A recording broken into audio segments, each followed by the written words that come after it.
Thank you for watching Amir 5858. I am Amir Budnam. I am thankful to all news resources and my team for their cooperation. Following are the news which have been reported by American, European, Canadian, African, Asian channels and also the news agencies, Reuters, AFP, AP. Now the news in detail. Rather news headlines. Mr. Trump, January 6 Capitol riots and Supreme Court. Russia is targeting Ukraine's energy systems continuously. Their effects on the Ukrainian society and the people. Mike Johnson, Speaker of U.S. Congress, again in trouble. Jury selection for Donald Trump Hutch case in New York. Israel cabinet postponed to make decision regarding Iran attack. Congress panel criticized China for helping production increase in fentanyl. Fentanyl caused 200 people death every day in America. New protection rules for coal miners. In Olympia, Greece, Olympic torch lit. New edition for Library of Congress. On Wall Street, Dow Jones went up, Nasdaq and S&P 500 went down. Now the news in detail.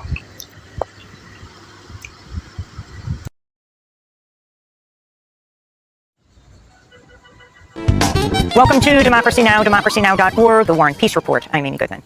An Israeli airstrike destroyed a mosque and homes in Gaza's northern Jabalia refugee camp. Many were reported injured, including children. Another attack on the Nusayrat refugee camp killed at least 3 people. In Rafah, grieving family members at the Al-Najr hospital said their final goodbyes today to loved ones who were killed in an overnight Israeli airstrike. This is a Palestinian mother, Rami Shabbat. I lost my feelings. I don't have feelings anymore. Do I have feelings still? I'm going crazy. They should put me with my son. My son was very dear to me. He had 5 daughters and a son. His son is only 1 year old. He brought them to me for Eid, to sleep over, and they left, as if he was saying goodbye to them. This boy is attached to his father. On Monday, doctors uncovered a new mass grave at the decimated Al-Shifa hospital. The bodies clearly belonged to patients, as some still had medical bandages and catheters attached to their dead bodies. Hundreds of bodies have been recovered from the Gaza City hospital grounds since Israeli troops ended their deadly siege April 1st. Attacks on health facilities, medical staff, and patients are considered war crimes and crimes against humanity. In news from occupied East Jerusalem, an Israeli court ordered the forced removal of 3 Palestinian families from their homes in Sheikh Jarrah neighborhood. The families have lived in their homes for more than half a century and have been battling attempts by Israeli settlers to evict them since 2009. Tensions remain high throughout the region amid reports an Israeli response to Iran's weekend attack could be imminent. Iran warned Israel against launching any further military action 2 weeks after an Israeli attack killed at least 2 Iranian generals at its consulate in Damascus, Syria. This is Iranian Foreign Minister Hossein Amir Abdullahian. If the Israeli regime makes a mistake, this time Iran's response, as Iran's military commanders announced, will not be minimal, but immediate and severe. UN legal experts say the Israeli attack violated international law. Meanwhile, the U.S. is reportedly preparing new sanctions against Iran. Activists across the globe carried out large-scale actions Monday as part of A15, a coordinated economic blockade in solidarity with Palestine. Here in the United States, organizers blockaded factories and corporate offices of weapons manufacturers, including the Boeing plant in St. Charles, Missouri, Pratt & Whitney in Middletown, Connecticut, and the Lockheed Martin building in Arlington, Virginia. Protesters took over major roads in Philadelphia and Oakland, while others rallied in front of government buildings and cultural sites. In San Francisco, activists shut down both sides of the Golden Gate Bridge in a major traffic disruption in the Bay Area. Here in New York, activists marched across the Brooklyn Bridge and rallied on both the Brooklyn and Manhattan sides of the iconic bridge. War with itself. This is the PBS NewsHour from WETA Studios in Washington and in the West from the Walter Cronkite School of Journalism at Arizona State University. This year, Russia has launched a series of deliberate and devastating attacks on Ukraine's energy infrastructure. Taking advantage of gaps and shortages in Ukraine's air defenses, Russia has systematically targeted nearly every single power plant in this country. Officials here tell us the last few weeks have been unlike any they've seen before in this war. An idyllic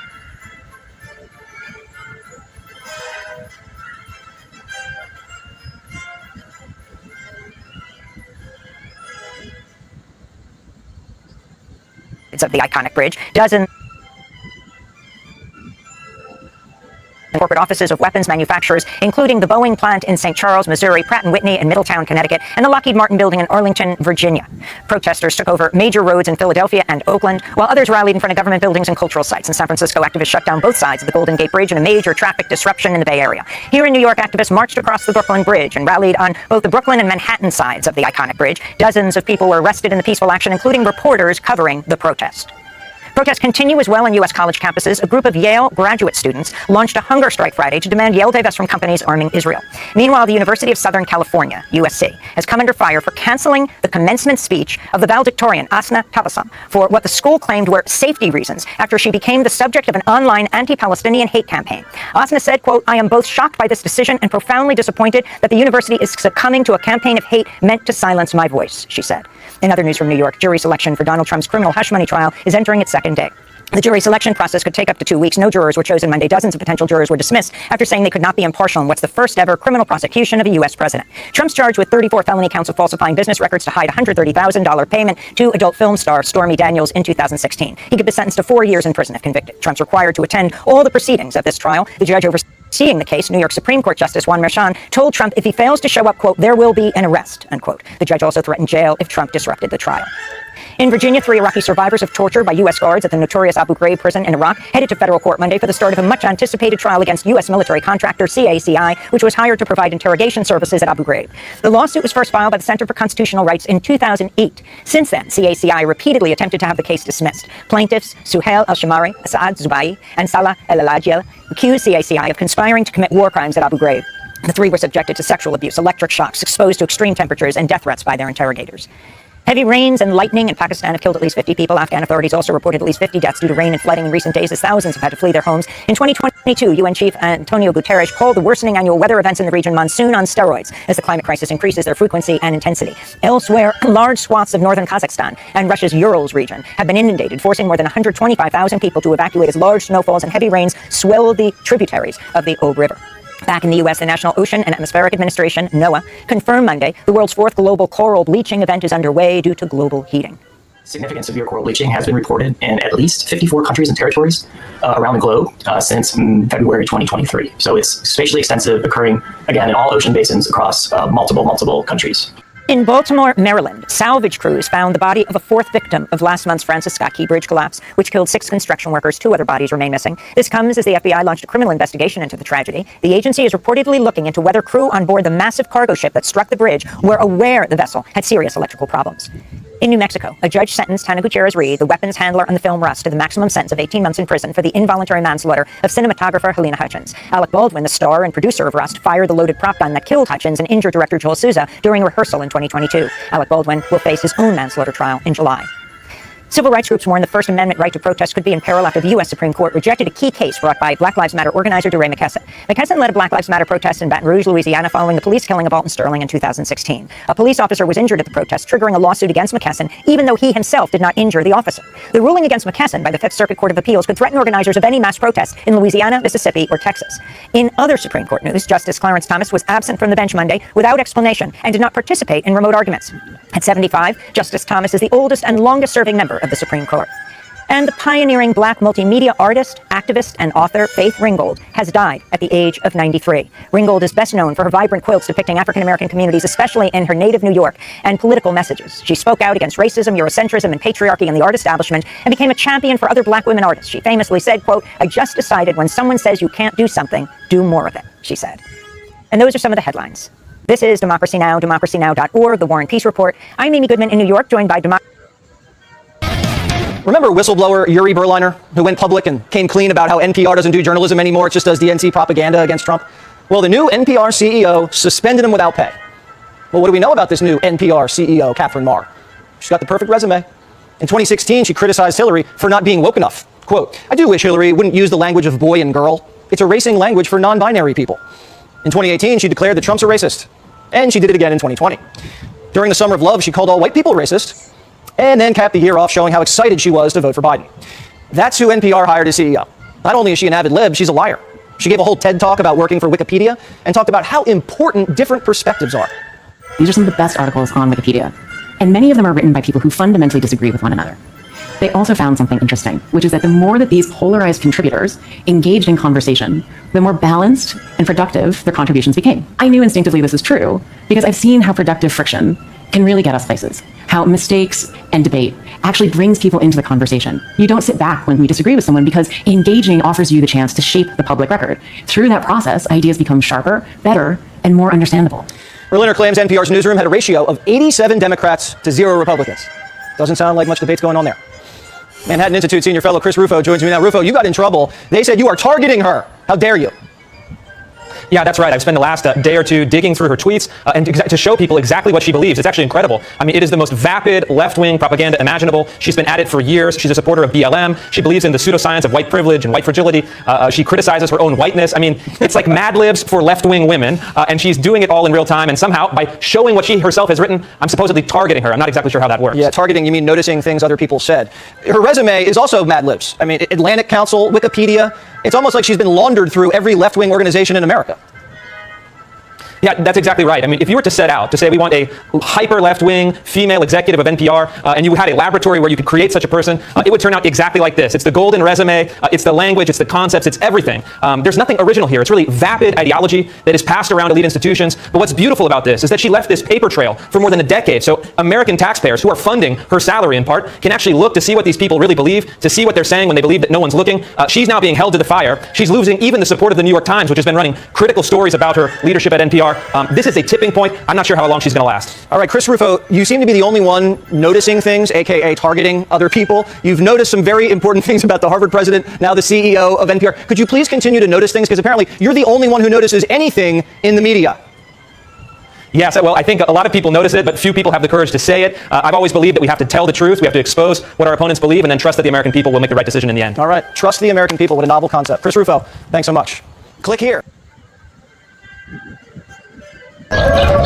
Tornadoes tear through the Midwest. Look at that funnel right up there. Major damage in the plains as severe weather threatens 25 million Americans, including thunderstorms, hail, and tornadoes. And it's coming our way. Holy. The CBS Evening News starts now.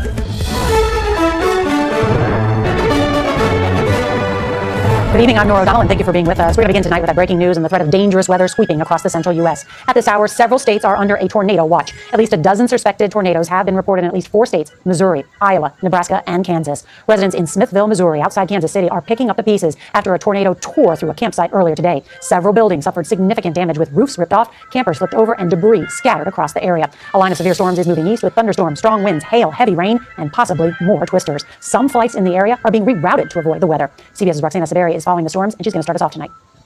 The majority of eastern Iowa now under this tornado watch. Tonight under threat. Millions of people across the Midwest bracing for a dangerous trail of tornadoes. A twister ripping through Rockwell City, Iowa, siren sounding.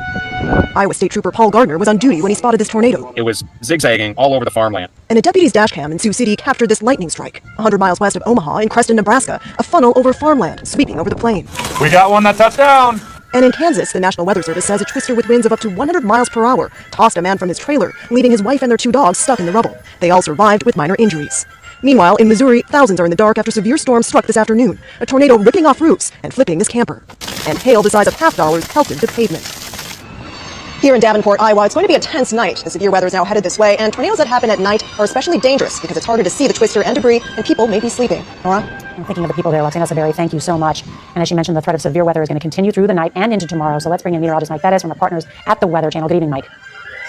Nora, good evening. Looking for more active storms tonight and tomorrow, similar to what Roxana was showing us there in Iowa, just pushing farther eastbound and southbound now. So active storms in Milwaukee, Chicago, eventually tomorrow, Michigan, Ohio. So Detroit gets hit, then right down I-75. Stormy conditions in the morning as well as in the afternoon. We've got a severe weather threat across Detroit, Fort Wayne, Columbus, and Cleveland. Torcon 3. What that means is lower risk for tornadoes, but a tornado risk nonetheless across the Buckeye State and across the Great Lakes State. Showers in the morning, more rough weather though through the evening, including right during the evening drive in many locations, and storms later on in the evening after dinner time, nor in places like Pittsburgh, Pennsylvania. Mike Bettis, thank you. Tonight, a big development. The first 7 jurors have been selected to serve on Donald Trump's criminal trial in New York. Day 2 of the case also brought some fireworks inside the courtroom, with the judge scolding the former president for trying to intimidate a prospective juror. CBS's Robert Costa explains what happened. We think we have a very conflicted, highly conflicted judge who should be on the case, and he's rushing this trial. What had been a very slow jury selection process gained considerable steam late today. The 7 jurors seated in the historic trial are 4 men and 3 women, including a nurse who said in court, "No one is above the law. I am here for my civic duty," and a teacher who claimed she was not very interested in politics and did not have strong opinions on Donald Trump.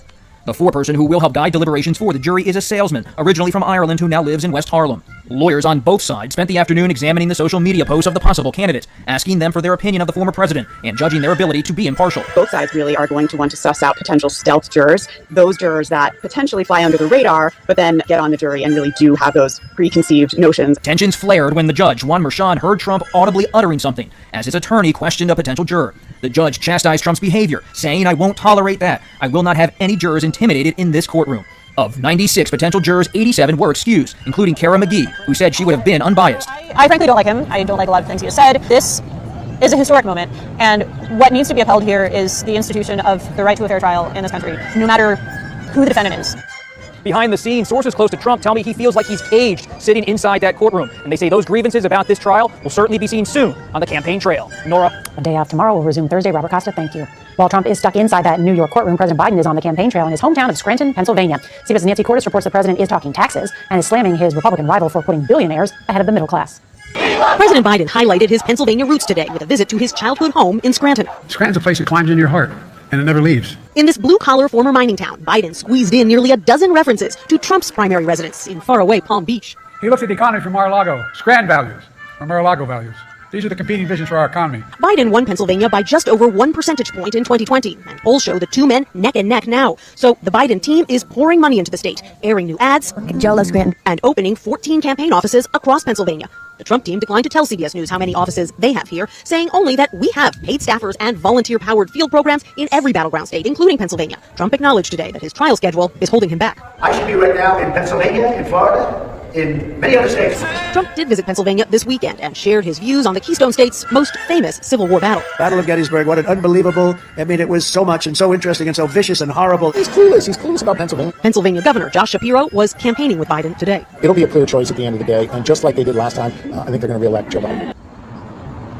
Part of the reason Biden has been able to spend more heavily here in Pennsylvania is because he is raising more than Donald Trump, more than $120 million just over the first 3 months of 2024, according to new figures, Nora. That is nearly double what the Trump team has brought in. Nancy Cordes with that new reporting. Nancy, thank you very much. The Supreme Court heard arguments today in a case that could impact hundreds of defendants facing charges for the January 6th attack on the Capitol, including former President Trump. At issue is a federal law against obstructing an official proceeding. The U.S. Solicitor General told the court there is no question the defendants obstructed the count of electoral votes. Conservative justices seem skeptical of the Justice Department's position, questioning whether prosecutors went too far or if other disruptions like a sit-in could be considered criminal. For only the second time in the history of the House, articles of impeachment against a presidential cabinet member were delivered to the Senate today. But the politically charged impeachment of the nation's Homeland Security Secretary is expected to be quickly dismissed in the Senate, while a far-right Republican mutiny against House Speaker Mike Johnson gains momentum. CBS's Scott McFarland is tracking it all on Capitol Hill. For the second time in 8 months, House Republicans are talking about removing their own speaker. Yeah, I asked him to resign. Kentucky Congressman Thomas Massey became the second House Republican to say he'd support dumping Speaker Mike Johnson. I am not resigning, and it is, in my view, an absurd notion. But he wouldn't say when they'd move against Johnson. The Louisiana Republican's second in line of succession to the presidency, surprisingly elevated to the job after last year's ouster of Kevin McCarthy, pushed back. When we are simply here trying to do our jobs. Johnson is balancing the narrowest U.S. House majority and is under scrutiny for his newly released plan to provide billions in aid to Israel and to Ukraine, but separately, which might satisfy his hardline critics who want to cut off Ukrainian aid, but also risks delays and derailments of an aid package for both war zones. Hear ye, hear ye. Meanwhile, Johnson's House Republicans are trying to remove a different official, delivering impeachment articles to the Senate today against Homeland Security Secretary Alejandro Mayorkas. Is impeached for high crimes and misdemeanors. Arguing he's willfully and systematically refused to enforce immigration laws, an allegation Mayorkas denied again today. I have abided by the law each and every step of the way. Setting up a formal proceeding tomorrow in the U.S. Senate, destined for a dead end. What are the prospects there's actually going to be an impeachment trial tomorrow? I'd say virtually none. Democrats control the Senate, and senators expect the matter will be quickly shut down without a trial. It's a bogus action by the House. That's the problem. The impeachment proceedings are scheduled to begin here tomorrow afternoon. The Biden administration says the entire endeavor is baseless and a waste of time. Nora? It was a busy day on Capitol Hill. Scott McFarland, thank you very much. Well, tonight, increasing tensions in the Middle East with Israel vowing to strike back against Iran after that unprecedented volley of drones, missiles, and rockets over the weekend. U.S. Treasury Secretary Janet Yellen warned today that the U.S. intends to punish Iran with new sanctions in the coming days, which could target Iran's oil industry. Here's CBS's Deborah Patta. Prime Minister Benjamin Netanyahu rallying the troops as he met with a new group of conscripts today. This is part of a larger battle, he told them. Iran is behind Hamas and Hezbollah. We are determined to beat them. His war cabinet met today for the third time since the Iranian attack. A senior American official tells CBS News Israel has not shared its plans with the US, but some in the administration expect a limited strike inside Iran. But the fear of an all-out regional war has distracted attention away from the misery in Gaza. There are still regular airstrikes each day, bringing new grief. Gaza is tired, said Dalia Abu Amsha. We live in humiliation, in poverty and in death. The United Nations says there has been no significant change in the amount of aid trickling in. In the north, there were desperate lines for bread after supplies from the World Food Programme brought this bakery back to life for the first time in over 6 months. Food prices have soared. Banks are running out of cash. Fed up with living in tents in Rafah, thousands defied Israeli orders and tried to return to their homes in the north over the weekend. But they were turned around. The IDF says this is still an active war zone. A senior Israeli government official has told CBS News that a Rafah invasion will happen. It's not a matter of if but when, but would not be drawn on a date or whether it's been delayed because of the Iranian attack. Nora? Deborah Pata, thank you very much. Tonight, the University of Southern California is at the center of a growing controversy after canceling a graduation speech by this year's valedictorian. Some on campus have been critical of the students' pro-Palestinian views. CBS's Carter Evans spoke with a young woman who says she feels betrayed by the university. It was such a shock and such a surprise and honestly such an honor. That's how biomedical engineering major Asna Tabassum felt earlier this month when USC chose her to be this year's valedictorian, and a first-generation Indian American was already thinking about her commencement speech. How were you going to address the issue? The core message I wanted to get across was one of hope. But just days later, the university abruptly rescinded its invitation. In a campus-wide letter, USC Provost Andrew Guzman said social media discussions relating to the valedictorian had taken on an alarming tenor and have escalated to the point of creating substantial risks relating to security. I was never given the evidence that any safety concerns and that any security concerns were founded. What do you think it is? I think anyone who's watching this can draw their own conclusion. I look what I look like. I am who I am. Tabassum is pro-Palestinian and years ago shared a link on her social media containing language that some consider hate speech. I'm not apologizing for the link that I put in my Instagram. What I am saying is that I'm committed to human rights. I'm committed to the human rights for all people. The Israeli-Palestinian conflict overseas has ignited tensions on college campuses across the U.S. A recent study found 56% of Jewish college students and 52% of Muslim students felt they were in personal danger. That's 2 to 3 million students. USC betrayed me. But the university insists it's not about free speech. It's simply an issue of safety. Carter Evans, CBS News, Los Angeles. A pregnant woman is medevaced from a cruise ship. We'll show you the dramatic images next. The Coast Guard swooped in to help a pregnant woman who was on a Disney cruise and needed serious medical care. It happened yesterday about 180 miles off Puerto Rico. The 35-year-old American woman was taken onto the deck of the Disney Fantasy on a stretcher and then lifted into a Coast Guard helicopter and then taken to a San Juan hospital. All right, illegal marijuana farms sprout up across the state of Maine. Who's behind them? It'll surprise you. Our investigation is next. When you think of agriculture in Maine, blueberries and maple syrup probably come to mind, right? The federal officials say the state is also a hotbed for illegal marijuana farms, with many linked to Chinese organized crime. CBS's Nicole Skenga has our CBS News investigation. Along Maine's rocky shoreline sits the quiet town of Machias. People lobsterfish, they clam and they log. But last fall, a pungent smell woke up the neighbors.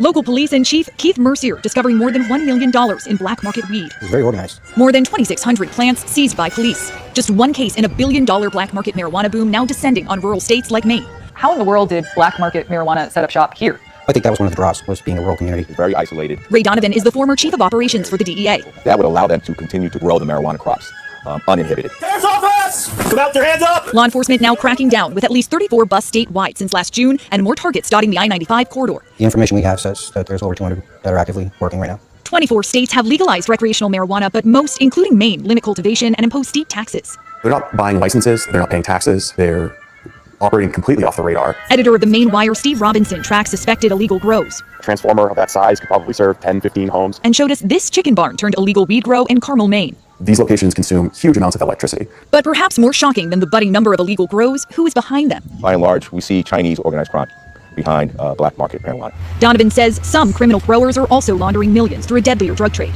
Law enforcement figured out that the Chinese were running illegal marijuana grows by following the fentanyl supply chain. That's correct. Wow. A dangerous network hiding out in an unlikely corner of America. Nicole Skenga, CBS News, Machias, Maine. That's eye-opening. Heart of America is next. Finally, tonight's Heart of America, honoring this year's selections for the Library of Congress's National Recording Registry. 25 audio recordings that carry special cultural and historic importance for the nation.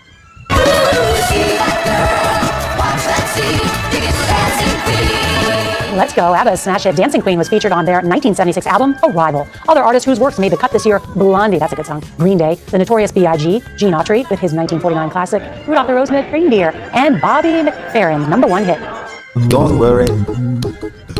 Be happy. That's a good one. The recordings will now be preserved for future generations to enjoy, and you can find the full list at cbsnews.com. The Library of Congress and the defining songs of our nation. That's tonight's Heart of America. Music is great. That's tonight's CBS Evening News. I'm Nora O'Donnell. Good night.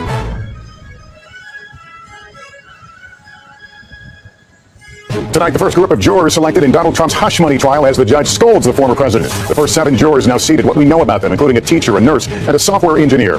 And the dramatic moment, what Mr. Trump did in the courtroom and why it led the judge to warn him not to intimidate the potential jurors. Our team at the courthouse. Also tonight, dangerous weather on the move. A tornado outbreak in several states across the central U.S. Al Roker is here. The articles of impeachment against DHS Secretary Alejandro Mayorkas delivered. The stage now set for a trial in the Senate. House Speaker Mike Johnson under fire. His defiant message as the push from fellow Republicans to oust him gains momentum. The Middle East on edge. New images of a missile used in Iran's attack on Israel, and our new reporting on how and where Israel could hit back.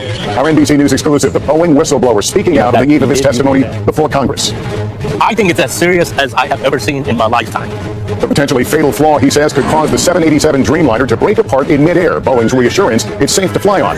And heart and soul, the kind cobbler who's become an unlikely TikTok sensation. This is NBC Nightly News with Lester Holt.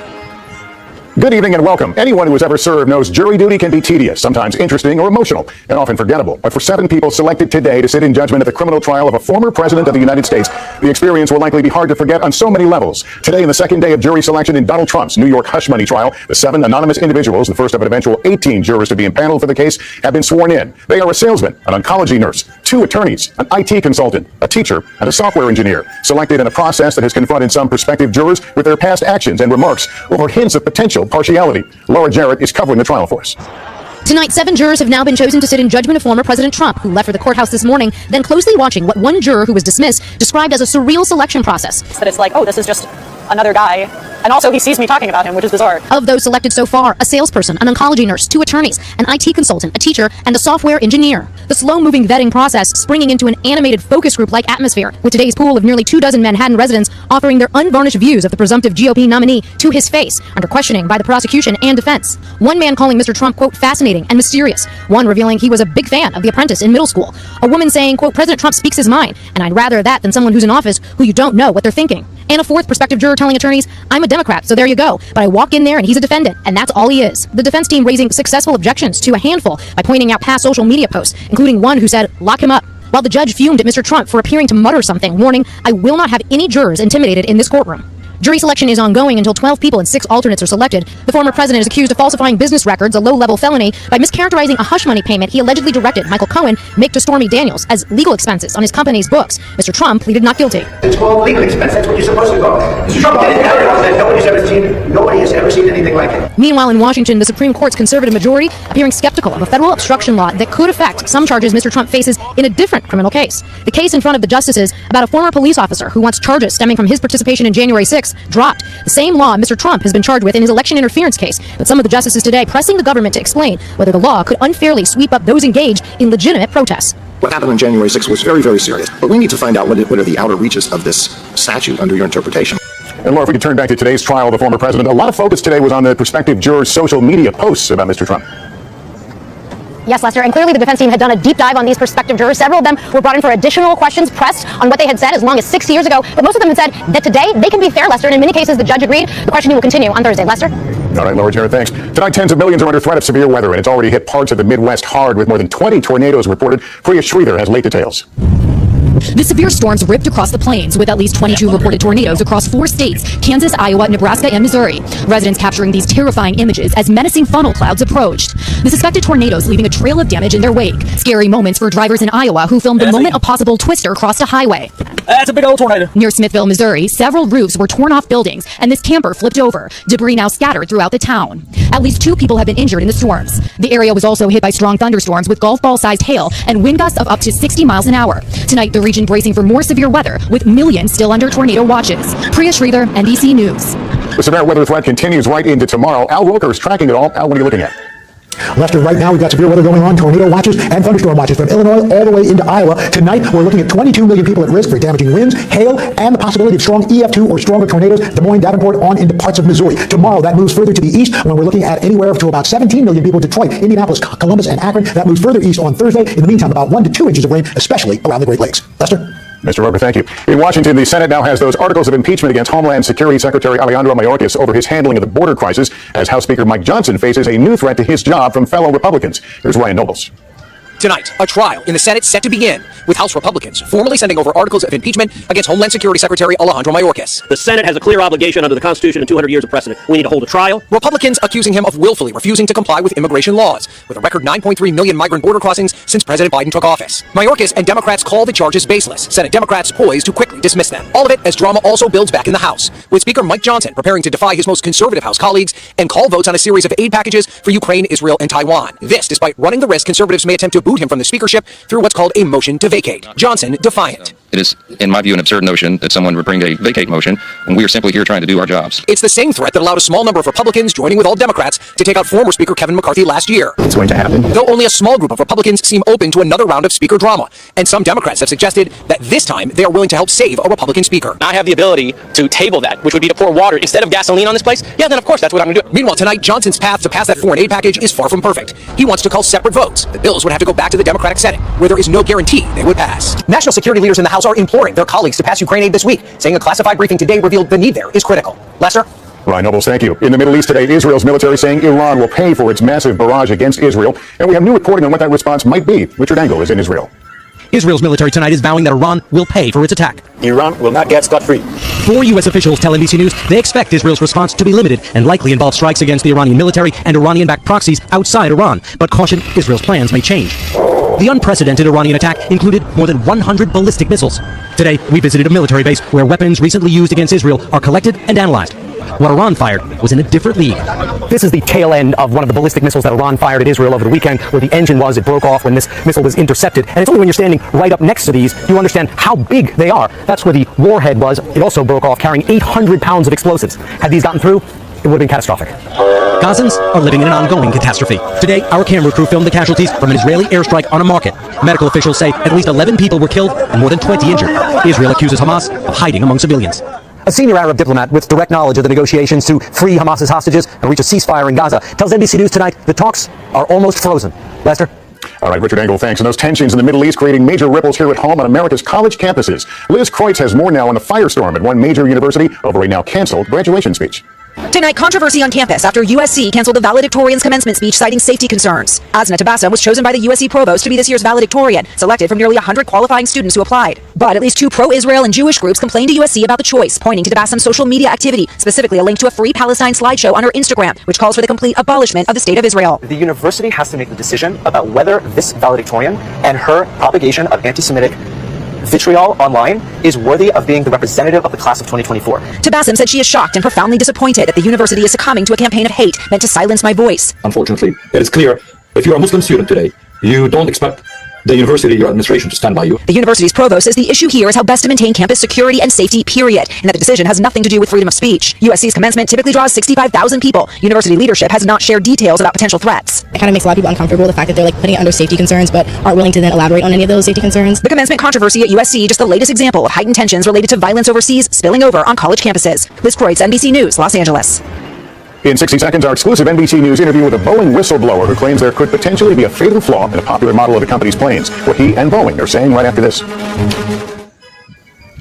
Now to our NBC News exclusive. A Boeing whistleblower who claims a widely flown airplane could break apart because of a production flaw. Boeing says the claims are without merit. The Boeing engineer will testify in Washington tomorrow. Tonight, he's only talking to senior correspondent Tom Costello.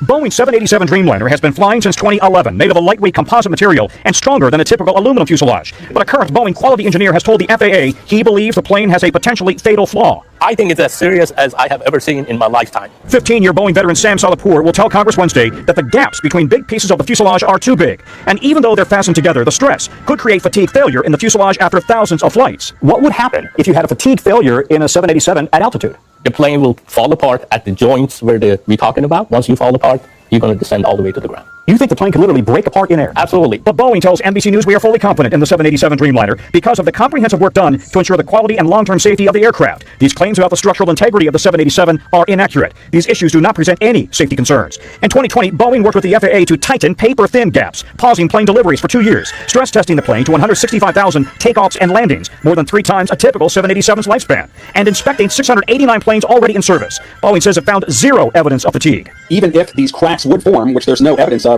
the airplane is so resistant and so structurally robust, according to Boeing, that they're not going to break apart. Salahpour was moved from the 787 project in 2022, he claims, in retaliation for raising these concerns internally. Boeing insists retaliation is strictly prohibited. Salahpour admits he does not have access to all of Boeing's test data. Still, with 1,100 planes in service, he'll tell Congress the 787 should not be flying. Should Boeing ground the 787 right now to check the gap sizes? I would say they need to. The entire fleet worldwide? The entire fleet worldwide, as far as I'm concerned, right now needs an attention. On Monday, Boeing gave reporters a detailed briefing on its extensive stress tests. Its reputation on the line after 2 fatal MAX 8 crashes overseas and the MAX 9 door plug blowout in January, the subject of Wednesday's congressional hearing. Salahpour's attorney says she's heard from more than half a dozen other potential whistleblowers with similar concerns. Have any of those whistleblowers agreed to come forward yet? Not yet. I think some of them will come forward, but frankly, they're terrified. I'm at peace with myself. because this is going to save a lot of people's life. That's what's at stake. That's what's at stake. Tom, these are really serious allegations. What is the FAA saying about them? Yeah, the FAA says it investigates every whistleblower complaint and it inspects every new 787 that comes off the assembly line to make sure it complies with an airworthiness directive. And Boeing, by the way, says its Employees Speak Up program, encouraging employees to come forward with concerns, has led to a 500% increase in employee tips and feedback. Lester? All right, Tom, thank you. Coming up, the high prices we pay for concert tickets inside the legal battle against the massive company that does ticketing for the biggest acts at the major venues. Next. We're back now with the price you pay and a company that's already angered a lot of Taylor Swift fans out there. Now it may face even bigger problems from the Justice Department. Brian Chung is with us. Brian, what do we know? Well, we all remember the Ticketmaster debacle during a pre-sale for Taylor Swift's Eras Tour. Tonight, the fallout continues, as the Department of Justice is reportedly preparing to sue Live Nation 14 years after allowing it to merge with Ticketmaster to control more than 80% of the market. The Wall Street Journal reporting the antitrust lawsuit will allege Live Nation has undermined competition for ticketing live events, citing people familiar with the matter. DOJ and Live Nation declining to comment tonight, but a Live Nation blog post last month took up the issue, saying promoters don't set prices, artists do. Experts saying the hope here is to make tickets more accessible and cheaper for consumers. Lester? All right, Brian, thank you. Up next for us tonight, the unlikely TikTok star who puts his heart and soul into his work. Finally tonight, the unlikely TikTok star with a job that is good for the soul. Here's Sam Brock. What we do is we take a heel popper and we pop that off.